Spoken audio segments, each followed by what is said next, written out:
Stop everything you're doing right now. What I'm about to reveal will absolutely destroy everything you thought you knew about WWE's current landscape. While you were busy arguing about who deserves title shots and debating storyline directions, Brock Lesnar just pulled off the most devastating, career-ending, roster-shaking return in professional wrestling history. And if you think this was just another routine comeback, you're about to get a reality check that'll hit harder than an F5 to concrete. The wrestling world is in complete chaos right now, and mainstream media is desperately trying to cover up just how badly this has exposed the current roster's weaknesses. Brock Lesnar didn't just return, he committed absolute murder on live television, and Bronson Reed might never recover from what just happened to him. We're talking about 8 months of pent-up aggression, frustration, and pure animalistic rage unleashed in the most brutal display of dominance that's left even hardened wrestling veterans questioning whether they want to be in the same building as this man. Here's what WWE doesn't want you to know: Lesnar's return wasn't planned as a feel-good comeback story, it was a calculated assassination of everything the company's been trying to build in his absence. While Triple H and his creative team spent months crafting storylines around new generation talent, Lesnar just walked through their carefully constructed narrative like it was made of tissue paper. The destruction we witnessed wasn't just physical, it was a complete demolition of the idea that WWE could move forward without acknowledging that Brock Lesnar remains the most legitimate, most feared, and most absolutely unstoppable force in sports entertainment. But before we dive into this bloodbath that's got every wrestler backstage re-evaluating their career choices, tell me in the comments, did you actually believe WWE could survive without Brock Lesnar's presence? Because after tonight, that question just became completely irrelevant. Let me paint you the picture of what actually went down, because if you blinked, you missed witnessing the single most important moment in WWE's recent history. Bronson Reed, this mountain of muscle who's been steamrolling through the roster like he owns the place, was standing in that ring probably thinking he was about to have another dominant performance. This is a guy who's been portrayed as an unstoppable monster, crushing opponents with the kind of devastating power that makes grown men reconsider their life choices. Then the music hit. Not just any music, Brock Lesnar's music. And let me tell you something, the arena didn't just erupt, it practically exploded with a sound that registered on seismic monitors 3 states away. 8 months. 8 long months of wondering, speculating, and desperately hoping that the Beast Incarnate would return to remind everyone why he's called the most legitimate athlete in WWE history. But here's where it gets absolutely insane, and this is the part that is backstage officials reportedly having emergency meetings at 3 in the morning. Lesnar didn't just make an entrance, he made a statement that echoed through every locker room, every corporate boardroom, and every wrestling school in the world. The man looked like he'd spent his 8 months away not relaxing on his farm, but training for war. We're talking about a physical specimen that somehow got more intimidating, more explosive, and more absolutely terrifying than when he left. The crowd reaction alone should have been warning enough for Bronson Reed to reconsider his life choices. When 40,000 people simultaneously lose their minds and start chanting for someone's return, smart wrestlers usually take that as a cue to create some distance and rethink their approach. But Reed, bless his heart, stood his ground like he actually thought he could handle what was about to happen to him. Now here's a question for all you wrestling experts in the comments: what do you think was going through Bronson Reed's mind when he realized he was about to become Lesnar's welcome back present to the WWE Universe? The initial stare down was electric, but it was also terrifying in ways that transcended typical wrestling theater. You could see the exact moment when Reed realized this wasn't going to be a standard wrestling match, this was going to be a public execution. Lesnar had that look in his eyes, the same predatory focus that made him the most feared competitor in both WWE and UFC. This wasn't just about winning a match, this was about sending a message to every single person in that building and everyone watching at home. When they finally locked up, the difference in intensity was immediately apparent. Reed came at Lesnar with everything he had, throwing hands like his career depended on it, which, let's be honest, it probably did. But trying to overpower Brock Lesnar is like trying to stop a freight train with a pool noodle. The Beast Incarnate absorbed Reed's offense like it was gentle massage therapy, then proceeded to demonstrate why he's called the most legitimate athlete in sports entertainment history. The first German suplex came out of nowhere and landed with the force of a small earthquake. Reed, all 330 pounds of him, went flying through the air like he was made of foam. But that was just the appetizer in what became an all-you-can-eat buffet of destruction. Lesnar wasn't just executing moves, he was conducting a symphony of violence with the precision of a master craftsman and the brutality of a wild animal. German suplex number 2 sent Reed crashing into the canvas with such force that you could hear the ring shake through the television broadcast. But Lesnar wasn't done, not even close. The look on his face wasn't satisfaction, it was pure, unadulterated hunger for more destruction. 8 months of being away from the ring had only intensified his need to dominate, and Reed was about to become the unfortunate recipient of all that pent-up aggression. Here's something most fans don't understand about Brock Lesnar's German suplexes: they're not just wrestling moves, they're legitimate athletic feats that require the kind of explosive power that most professional athletes can only dream of possessing. When Lesnar hooks those arms and bridges back, he's generating force equivalent to lifting a small car and throwing it across a parking lot. The fact that he can do this repeatedly, with increasing intensity, while making it look effortless, is exactly why he remains in a class completely by himself. But let me ask you this, and I want honest answers in the comments: how many wrestlers on the current roster do you think could have taken the beating that Bronson Reed absorbed and still been conscious by the end? German suplex number 3 was delivered with such devastating impact that several ringside officials instinctively took steps backward. Reed's body hit the mat with a sickening thud that made veteran wrestlers watching backstage wince in sympathetic pain. But Lesnar was just getting warmed up. The man who conquered The Undertaker's WrestleMania streak, who demolished John Cena in his comeback match, who made Roman Reigns look like an amateur, was operating on a completely different level of intensity. The crowd was going absolutely berserk, but there was an undercurrent of genuine concern for Reed's well-being. This wasn't typical wrestling violence. This was a legitimate athletic specimen unleashing 8 months of frustration on an opponent who was rapidly discovering that there are levels to this game that he hadn't even imagined existed. Reed tried to mount a comeback, throwing desperate punches and attempting to use his size advantage, but fighting Brock Lesnar when he's in this kind of mood is like trying to negotiate with a Category 5 hurricane. The Beast Incarnate shrugged off Reed's offense like it was background noise, then continued his systematic destruction with the methodical precision of a predator who knows his prey has nowhere to run. German suplex number 4 sent Reed flying even higher and landing even harder. By this point, the commentary team had abandoned their usual hyperbolic descriptions and were genuinely expressing concern for Reed's safety. When seasoned wrestling broadcasters start using words like brutal and devastating without their usual theatrical flair, you know something special and terrifying is happening. But the most chilling aspect of Lesnar's performance wasn't just the physical destruction, it was the cold, calculated manner in which he was dismantling Reed's credibility as a monster heel. Every suplex, every display of strength, every moment of absolute dominance was systematically destroying months of careful character building. Reed had been positioned as an unstoppable force, and Lesnar was proving that claim to be laughably premature. Now here's a question that's probably keeping WWE creative awake at night: if Brock Lesnar can make your monster heel look like a developmental talent, what does that say about your entire roster's credibility? The 5th German suplex was delivered with such authority that it seemed to defy the laws of physics. Reed's body folded in ways that human bodies aren't supposed to fold, yet somehow he kept trying to get back to his feet. You had to respect the man's heart and determination, but you also had to question his survival instincts. When Brock Lesnar is in full destroyer mode, sometimes the smartest strategy is strategic retreat. But Reed wasn't going anywhere, which meant Lesnar wasn't done with his demonstration of why he remains the most legitimate athlete in WWE history. The intensity in his eyes was beyond anything we'd seen from him before his absence. 8 months away from the ring had only intensified his natural killer instinct, and Reed was experiencing the full force of that pent-up aggression. The systematic destruction continued with a level of precision that was almost artistic in its brutality. Lesnar wasn't just throwing Reed around randomly, every suplex was positioned perfectly, every landing calculated for maximum impact, every moment designed to showcase the vast gulf in athletic ability between a once-in-a-generation athlete and everyone else on the roster. German suplex number 6 brought the crowd to their feet in a mixture of amazement and genuine concern. Reed's resilience was admirable, but it was also prolonging his own suffering. Like a wounded animal refusing to acknowledge defeat, he kept trying to mount offense against an opponent who was operating on a completely different level of athletic excellence. The most terrifying aspect of Lesnar's performance was how effortless he made it look. While Reed was pouring everything he had into every movement, burning energy at an unsustainable rate, Lesnar looked like he was barely warming up.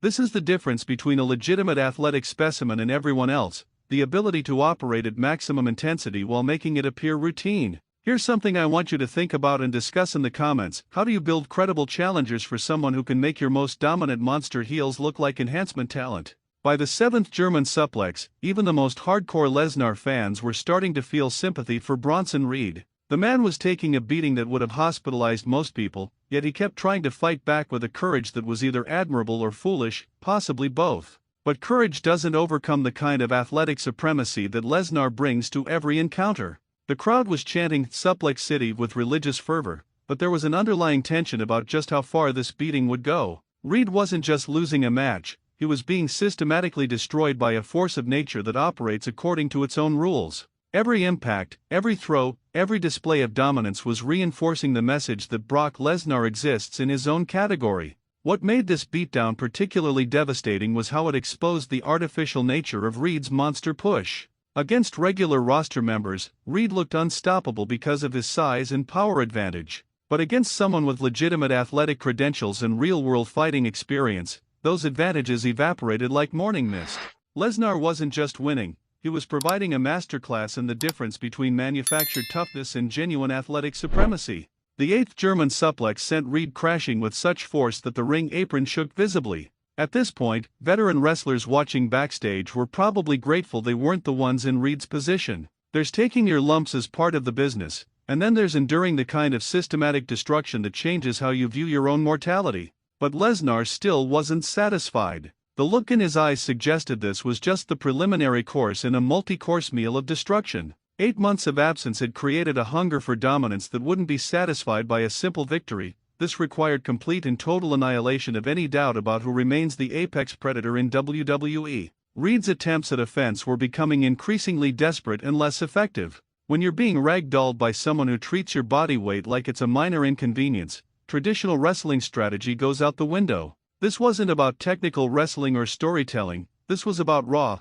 primal dominance being asserted in the most unambiguous way possible. Tell me in the comments, at what point do you think Bronson Reed realized he was in way over his head? The ninth German suplex was delivered with such casual brutality that it redefined what domination looks like in professional wrestling. Lesnar wasn't even breathing hard, while Reed looked like he'd gone 10 rounds with a steamroller. The physical disparity was so obvious that it made you question how anyone currently on the roster could provide legitimate competition for the Beast Incarnate. What was particularly demoralizing for Reed was how Lesnar made these devastating displays of power look routine. While Reed was experiencing the worst beating of his professional career, Lesnar appeared to be having a pleasant workout. This is what separates legitimate athletes from sports entertainers, the ability to operate at levels that make the impossible appear effortless. The crowd was reaching fever pitch, but the energy had shifted from excitement to something approaching awe and concern. When professional wrestling transcends entertainment and becomes a demonstration of genuine athletic supremacy, the atmosphere changes. People weren't just watching a match, they were witnessing a master craftsman practicing his art on live television. German suplex number 10 sent Reed folding like a lawn chair in a tornado. By this point, even Lesnar seemed to be considering whether his point had been sufficiently made. But then that predatory look returned to his eyes, and you realized this wasn't about making a point, this was about feeding a hunger that 8 months of absence had only intensified. The systematic nature of Reed's destruction was almost scientific in its precision. Lesnar wasn't just throwing him around randomly, every suplex was building towards something bigger, creating a crescendo of violence that would culminate in the kind of finishing sequence that defines legendary performances. This wasn't just a return, this was a coronation ceremony where Brock Lesnar crowned himself the undisputed king of WWE once again. Here's what I want to know from you wrestling historians in the comments: when was the last time you saw someone dominate a supposed monster heel this completely? By the 11th German suplex, Reed was running purely on instinct and adrenaline. His body was operating beyond the point where rational thought could function, driven by nothing more than professional pride and the survival instinct that keeps athletes moving even when their bodies are screaming for mercy. But pride and instinct weren't going to save him from what was coming next. Lesnar's expression throughout this systematic destruction remained coldly professional, like a surgeon performing a complex operation. There was no emotion, no satisfaction visible on his face, just the focused intensity of a master athlete doing what he does better than anyone else on the planet. This wasn't personal, this was simply Brock Lesnar being Brock Lesnar at his most devastatingly effective. The crowd noise had reached levels that threatened structural damage to the arena. 40,000 people simultaneously losing their minds creates a sound that transcends typical crowd reactions and becomes something primal and elemental. They weren't just watching entertainment, they were witnessing the return of wrestling's ultimate apex predator. Reed's resilience, while admirable, was prolonging his own suffering. Like a fighter who refuses to stay down despite being completely outclassed, his determination was ensuring that this beating would continue until Lesnar decided he'd made his point sufficiently clear. Sometimes in combat sports, knowing when you're beaten is a survival skill. The 12th German suplex was delivered with such authority that it seemed to bend the laws of physics. Reed's body achieved trajectories that shouldn't be possible for someone his size, yet Lesnar made it look like basic athletic movement. This is what happens when legitimate athletic ability meets manufactured wrestling personas. Reality asserts itself with brutal clarity. What made this demonstration particularly devastating was how it exposed the artificial nature of modern wrestling builds. Reed had been presented as an unstoppable force through careful booking and protected wins. But against someone with genuine athletic credentials and real fighting experience, those protective measures meant nothing. Lesnar was providing a masterclass in the difference between scripted dominance and actual supremacy. Now I need to ask you this, and think carefully before you answer. After witnessing this systematic destruction, how do you book anyone else as a credible threat to Brock Lesnar? The 13th German suplex sent Reed crashing with such devastating impact that several ringside personnel instinctively moved further away from the ring. When professional wrestling transcends entertainment and becomes a legitimate display of athletic dominance, the atmosphere changes dramatically. This wasn't just a match, this was a demonstration that some athletes operate on levels that make everyone else look amateur by comparison. Lesnar's conditioning was on full display as he continued this pace without showing any signs of fatigue. While Reed was clearly operating on fumes and pure determination, the Beast Incarnate looked like he could continue this systematic destruction for hours. This is what happens when legitimate athletic training meets professional wrestling. The results are often beyond what scripted entertainment can replicate. The crowd was experiencing something beyond typical wrestling excitement. This was the kind of genuine athletic performance that creates lasting memories. Years from now, fans will remember exactly where they were when they witnessed Brock Lesnar's return and systematic destruction of Bronson Reed. These are the moments that define careers and create legends. Reed's attempts at mounting offense were becoming increasingly futile against an opponent who seemed to exist in a different category of athlete entirely. When someone can absorb your best shots like their gentle pats and respond with devastating power that defies comprehension, traditional wrestling strategy becomes irrelevant. This was about raw dominance being asserted in the most unambiguous way possible. The 14th German suplex was executed with such clinical precision that it resembled a textbook demonstration more than a wrestling move. Lesnar wasn't just winning, he was providing education about what genuine athletic supremacy looks like when applied to professional wrestling. Every movement was perfect, every impact calculated for maximum effect. But the most chilling aspect of this performance was Lesnar's demeanor throughout the systematic destruction. His expression remained coldly professional, showing no emotion or satisfaction, just the focused intensity of someone doing what they do better than anyone else in the world. This wasn't personal vendetta, this was simply Brock Lesnar being Brock Lesnar at his most devastatingly effective. Here's something I want you to discuss in the comments. What does this level of dominance do to the credibility of everyone else on the roster? The 15th German suplex seemed to defy gravitational laws as Reed achieved airtime that shouldn't be possible for someone his size. Yet Lesnar made these physics-defying displays of power look like routine athletic movement. This is what separates once-in-a-generation athletes from everyone else, the ability to make the impossible appear effortless. Reed's resilience was both admirable and concerning. Admirable for his refusal to quit, concerning because his punishment was being prolonged far beyond what most humans could endure. Professional wrestling requires a certain suspension of disbelief, but when genuine athletic ability meets manufactured personas, reality asserts itself with brutal clarity. The systematic nature of this destruction was approaching artistic levels in its precision and brutality. Lesnar wasn't just throwing Reed around randomly, every suplex was building towards something bigger, creating a crescendo of violence that would culminate in the kind of finishing sequence that defines legendary wrestling moments. By this point, even hardcore wrestling fans were starting to feel genuine concern for Reed's physical well-being. This had transcended typical wrestling violence and become something approaching a legitimate athletic beatdown. When professional wrestling crosses that line into genuine physical domination, the atmosphere changes dramatically. The crowd noise had reached levels that registered on local seismic equipment. 40,000 people simultaneously experiencing genuine shock and awe creates a sound that transcends entertainment and becomes something primal. They weren't just watching a wrestling match, they were witnessing the return of wrestling's ultimate apex predator. And then, just when you thought this systematic destruction couldn't get any more devastating, Lesnar made the transition that everyone knew was coming but nobody was truly prepared for. The German suplex barrage had been the appetizer, now it was time for the main course. The setup for the F5 was so smooth and inevitable that it felt like watching natural law in action. Tell me in the comments, did you actually think Bronson Reed had any chance once Lesnar locked in that F5 position? The F5 setup was a thing of beauty and terror simultaneously. Lesnar hoisted Reed's 330-pound frame like he was lifting a bag of groceries, displaying the kind of functional strength that makes legitimate athletes stand apart from sports entertainers. The crowd knew what was coming, Reed knew what was coming, everyone in the arena knew what was coming, but knowing and experiencing are completely different things. The rotation was perfect, the impact was devastating, and the aftermath was exactly what you'd expect when an unstoppable force meets a very movable object. Reed hit the canvas with the force of a small meteor, and the sound echoed through the arena like a thunderclap. This wasn't just a wrestling move, this was a demonstration of what happens when legitimate athletic ability is applied with surgical precision.